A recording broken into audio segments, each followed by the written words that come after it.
Hello, everyone, and thank you for taking the time to spend a few moments with me to take a deep dive into the sharing economy. I have began talking about the sharing economy in one of my TED Talks in 2019, and this presentation will take a different perspective on supply chain sustainability, and it's my goal that you will view supply chain through a different lens at the conclusion of this presentation. So a little bit about me. I am currently a professor of product and supply chain management at Penn State University, where my research is centered around the blending of supply chain management with emerging technologies such as artificial intelligence and blockchain, as well as sustainability. I am also a visiting professor at Georgetown University, where I also serve on the graduate advisory board. And I have also spent the last 2 years working with my peers in building out the Master's in Supply Chain program there at Georgetown. Outside of academia, I serve on various boards and committees for supply chain associations, including the International Supply Chain Education Alliance and the Association of Supply Chain Management. I am also a 5-time TEDx speaker where I discussed blockchain, where a number of those use cases that I mentioned in 2019 are being implemented today. And that is going to be the premise of this discussion. So before I get started, I believe that I first have to set the stage on where I'm going with this presentation.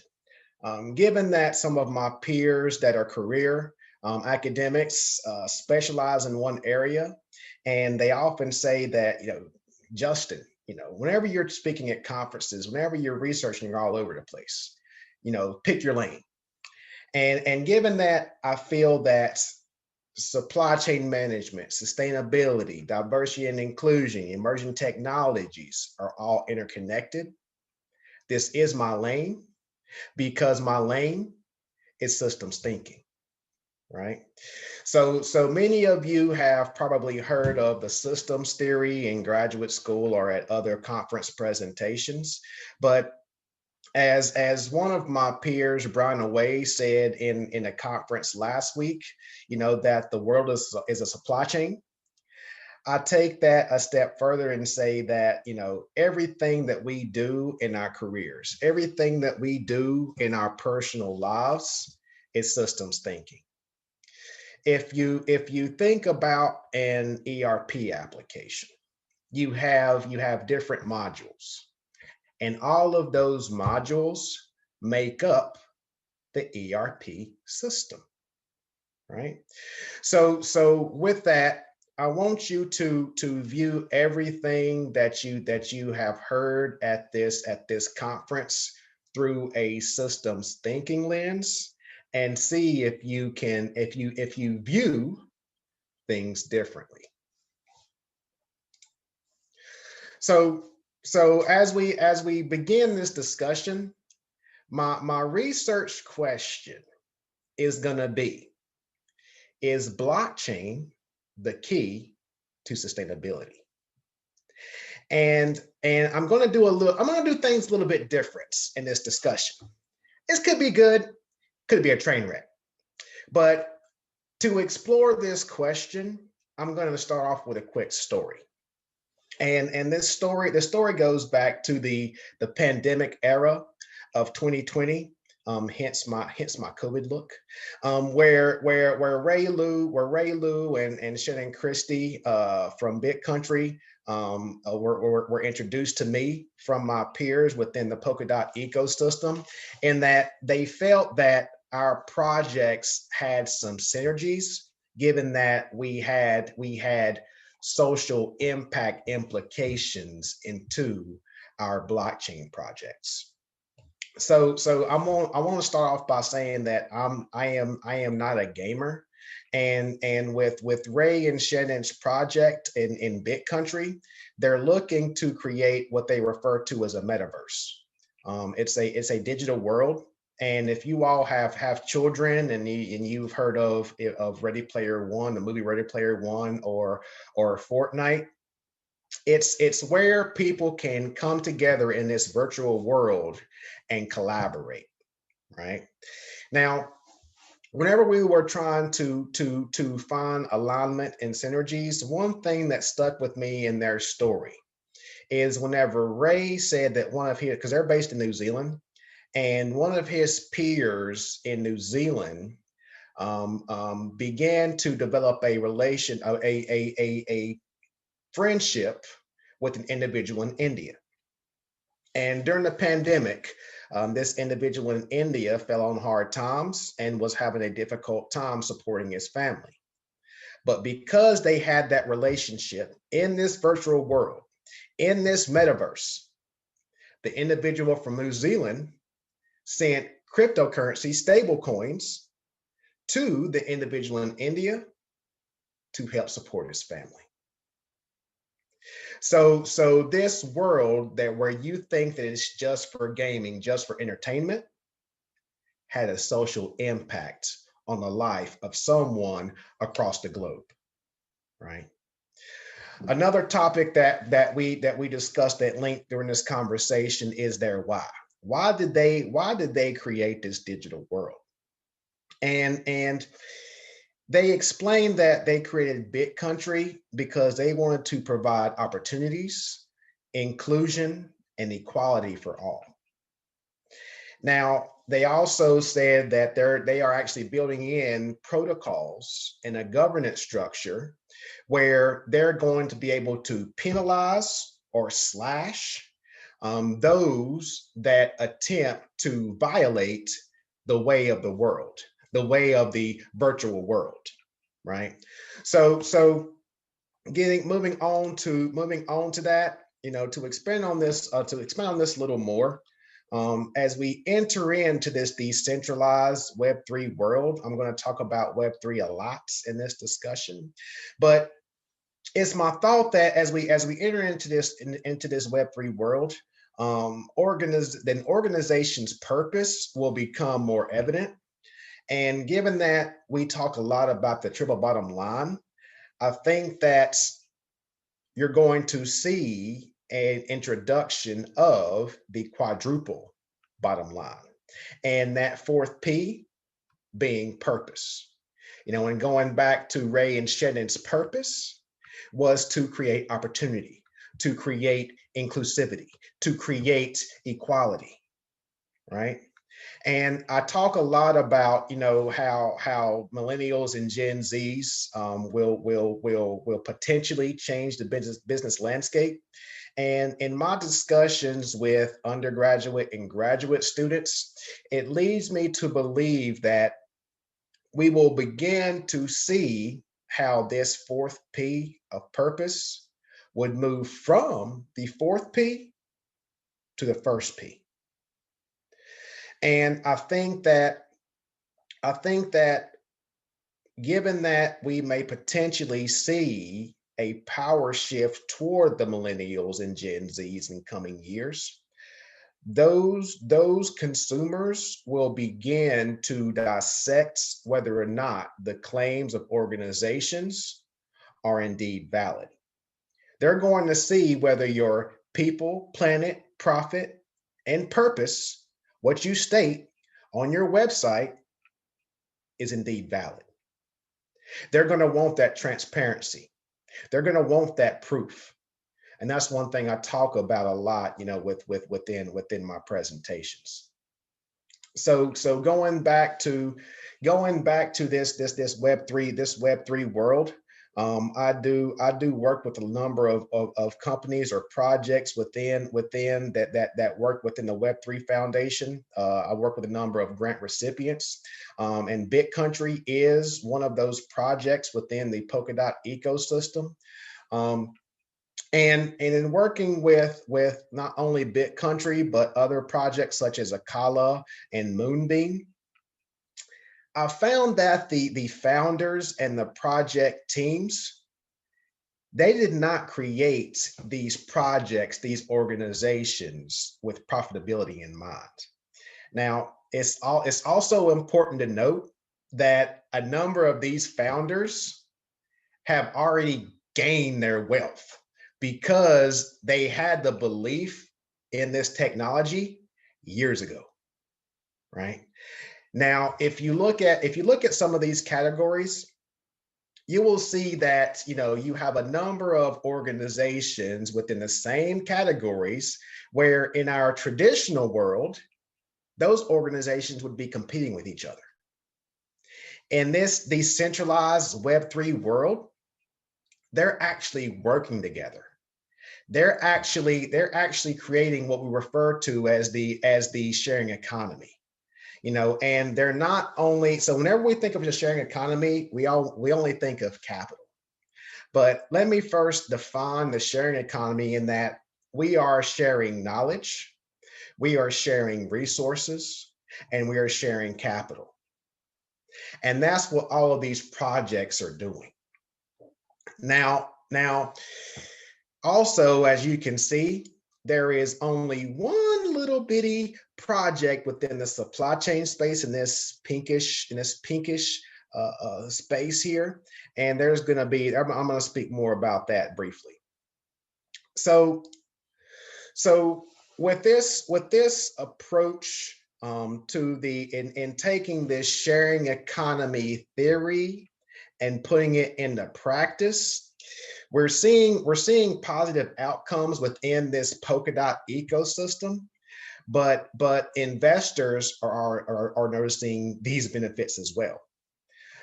As I spoke with my collaboration with BitCountry, I also mentioned Polkadot, or also mentioned Akala in the last slide, and Akala is actually developing a decentralized finance and a hybrid finance solution, in that their purpose is to contribute to the sustainability, to provide economic opportunities to those who previously did not have means, right? So also, for if you follow the U.S. stock market, Akala was just recently, about a month and a half ago, Akala was recently backed by Coinbase, and Coinbase was one of the largest IPOs so far in 2021. So again, whenever I say investors are noticing the positive impacts, investors are noticing the projects that are going on within the blockchain space, that's just one example. Also, going back to purpose, again, that fourth P, I can't get away from that fourth P. Going back to the purpose. As I mentioned, that sustainability is important to Gen Zs and millennials. Founders within the Web3 space that fall into that category, they're not making a positive impact for PR purposes or for tax purposes. They're making a positive impact because it's the right thing to do, right? So Vitalik from Ethereum, the one of the co-founders of Ethereum, he's one of the youngest billionaires in the world. He made $1 billion contribution to fight the second wave of COVID within India, and then BitCountry just a couple of weeks ago announced that they are bringing jobs to Africa, through this virtual world, right? So these millennials and Gen Zs are innovating. They're thinking outside of the box to create opportunities to those that previously did not have opportunities, right? So with those examples, I would say my next question is, how could this be transferable to the supply chain ecosystem? Now, I use Polkadot as an example because my previous experience in the supply chain industry was in the supply chain technology space. So I'm going to use the supply chain technology space in my example. So from a systems thinking approach, we have different solutions and sectors working toward the common goal of increasing the efficiencies and transparency throughout an organization's supply chain.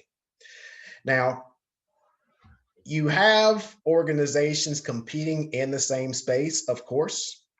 And while some will say there's absolutely no way that they can work closely with a competitor, that was my initial thought. And that's why we're having this conversation. And whenever I talk about the sharing economy, for people outside of supply chain, I say, imagine if Apple and Samsung were working together for a common goal.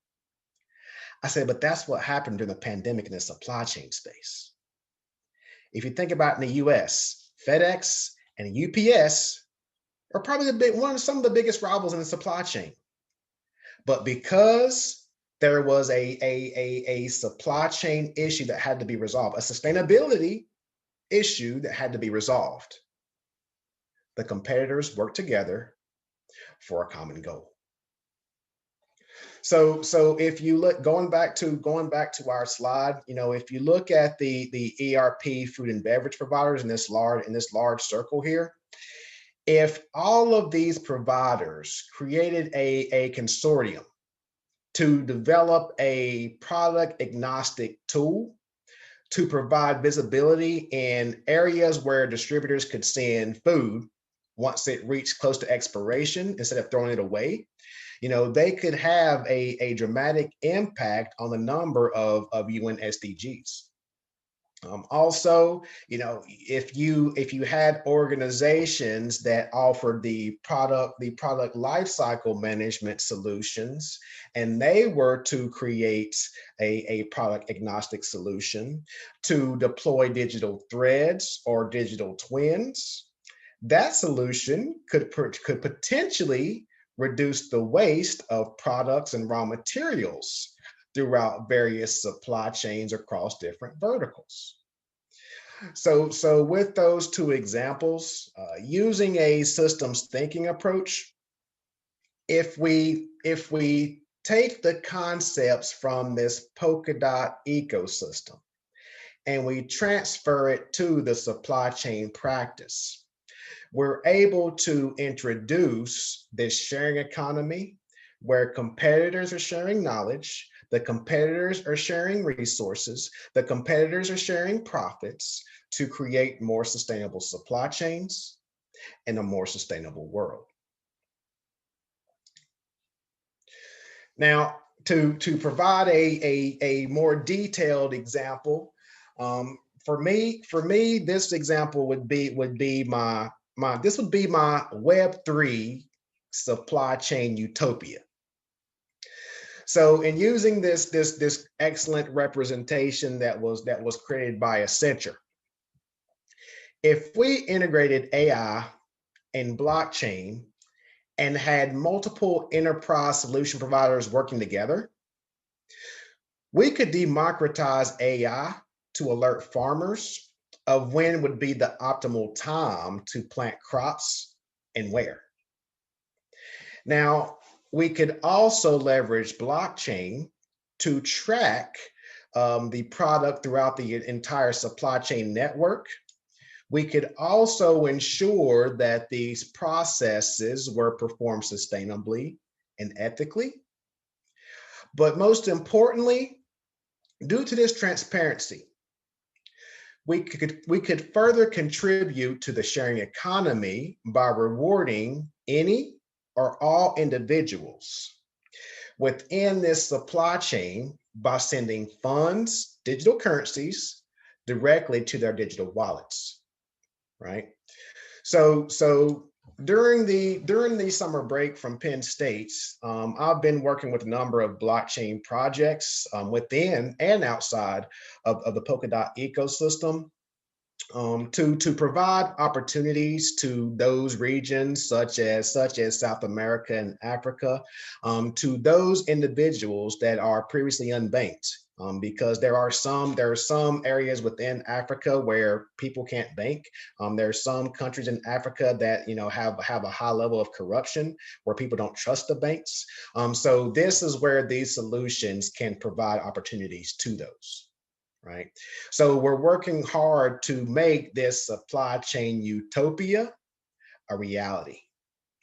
But to truly make this a reality, to truly make this a global impact, we need to go beyond academia, and we need to have supply chain organizations to join this Web3 movement.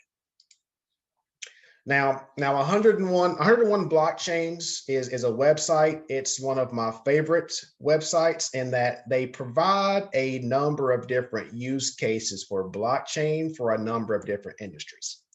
With this slide, I want to take this slide a step further, and I want to ask you to look at this slide and see if there are any opportunities from a sharing economy perspective within your industries, with your business partners, with your competitors, to see how we can leverage technology to create more sustainable supply chains. So again, it's that systems thinking approach. It's thinking unconventionally to see how we can create more sustainable worlds, more sustainable supply chains. So to as we wrap up, I wanted to share what we're working on at SIDTech from a sustainable supply chain perspective. This is a project that my partner from MIT and I started at the beginning of the year, and we're looking to reinvent higher education the Web3 way, and we're looking to do that by introducing artificial intelligence to and blockchain to all. And we're looking to make it available across the globe, right?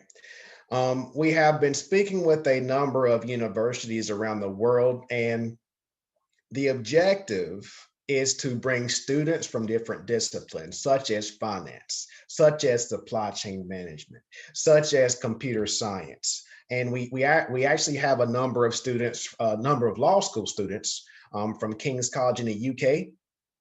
And we're looking to provide them with the skills needed to be successful within the industry. We're encouraging them to create and fail early, because we believe that is the key to innovation. Instead of a formalized agile approach, we have what we refer to as a controlled chaos approach, in that this is Web3, and we do things a little bit differently. Also, just this week, we have a number of SIDTech student ambassadors from institutions across the US, the UK, and India, and they're wrapping up a substrate runtime developer certification program. And that program is actually organized and ran by Parity, the Web3 Foundation, and Akala. So we've been in the lab for about 4 months now. And there will be some news coming out with as it pertains to supply chain management in about 2 weeks. And then we're going to have some more news coming out around the second week of July, roughly. So you can go to sidtech.ai for more information on this project. And also we ask that you also follow us on LinkedIn for those announcements that are coming up in the coming weeks. So as we have a few takeaways, you always have to have takeaways. So I know we talked a lot about a number of different topics during this discussion, but I would say that the first takeaway would be to take a look at your organization's purpose statement to see if it is aligned with the quadruple bottom line. In that, I feel that the QBL will be influencing buying decisions for more and more consumers in the near future. Next, I would say to identify your purpose when it comes to sustainability. In that the pandemic has allowed me to speak at a number of conferences around the virtual conferences around the world, and in speaking with my fellow speakers and speaking with the attendees, their comments and their questions have really opened my eyes, and it has made me come to a realization that, I've had the U.S. blinders on for a number of years. I've said that at other conferences, and because of that, and in speaking with these people from around the world, it has actually shifted my focus in terms of my priority in terms of my sustainability initiatives and what to focus on. Third, I would say to view everything through a systems thinking lens. Whether you're in the supply chain space, whether you are in the sustainability space, the practices I feel need technology, right? But yes, technology is the tool, but without the people, we don't achieve these UN Sustainable Development Goals. Without the people, we do not achieve this technological innovation that I'm so passionate about. So the people are going to be the key to everything when it comes to systems thinking, right? And the fourth takeaway I would say is most important in that you have to get buy-in both internally and externally. I include this takeaway in every single one of my presentations, in that one of the critical success factors in any project, in any initiative, in any movement is change management. And education is a part of change management. And we're all here at this summit, at this conference, because we understand the importance of sustainability. So because of that, I hope that you're able to note down some gems, a number of gems from this event, so that you can take away and you can share it with your organizations, you can share it with your business partners, you can share it with your communities, you can share it with your peers, so that they understand the importance of sustainability. So I want to once again thank you for taking the time to listen to my presentation, and to see more presentations on supply chain management, emerging technologies such as blockchain and artificial intelligence, and sustainability. You can go to my website at justingoldston.com. And also, if you would like to further discuss how we can collaborate to achieve this utopia of supply chain transparency and sustainability, please connect with me on LinkedIn. Once again, thank you, and I hope you enjoy the rest of the conference.